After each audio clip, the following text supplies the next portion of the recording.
Bagaikan buih yang terbang-ambing di lautan, begitulah hadis membahasakan keadaan umat saat ini. Mengikuti kemanapun ombak menghempaskannya, tanpa daya dan upaya untuk melawan arah arus yang ada. Mengikuti setiap hal-hal mainstream di dunia, dari hal makanan, pakaian, kebiasaan, hingga tradisi-tradisi yang sedikit pun tak ada manfaatnya. Kehilangan harga diri sebagai umat yang dulu pernah memimpin peradaban dunia. Hei kawan, khususnya kamu, pemuda dan pemudi umat ini, akan kuajak kalian berpikir dan mengingat kembali, untuk apa kalian mengikuti tradisi-tradisi mereka kaum kafir? Makanannya, gaya berpakaiannya, gaya berbicaranya, bahkan hari-hari perayaan mereka kalian ikuti, kalian ramaikan. Untuk apa? Di mana harga diri? Apakah kau lupa kita pernah berjaya? Dari mana kau belajar sejarah? Sejarah apa yang kau pelajari? Ingatkah engkau, dulu kita pernah menguasai 2/3 dunia ini, menjadi pemimpin peradaban, menguasai bangsa Persia, bahkan bangsa Romawi takluk akan keperkasaan kita.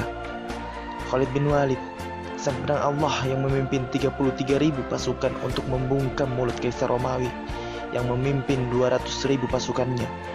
Tanpa rasa takut Khalid menghadapi mereka dan menganggap mereka tidak lebih hanya seperti seekor lalat. Muhammad Al-Fatih, pemuda 21 tahun yang memimpin pasukan untuk menaklukkan benteng terkuat pada zamannya, yang berdiri tegak selama 1300 tahun. Tapi Al-Fatih dan pasukannya berhasil menaklukkan benteng misterius itu hanya dengan waktu kurang dari 2 bulan.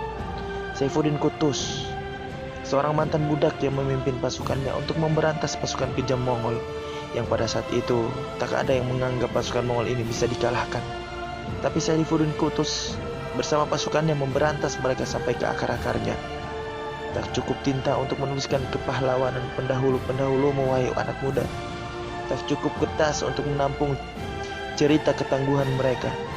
Pendahulu-pendahulu yang mempunyai harga diri, yang membuat tergoncang hati musuh-musuhnya ketika mendengar nama-nama mereka, yang membuat Romawi dan Persia berlutut. Tapi bagaimana dengan keadaan kita sekarang ini? Begitu banyak yang kehilangan harga dirinya, sehingga mengikuti apa saja yang kafir-kafir contohkan. Takut dengan mereka, bahkan tunduk kepada apa yang mereka perintahkan. Kenapa? Karena banyak dari kita yang tak mengenal sejarah, yang tak mengenal siapa pendahulu kita, mereka yang berharga diri tinggi dan tangguh. Kita enggan mempelajari sejarahnya, sehingga tak bisa mewarisi keteguhan hati mereka.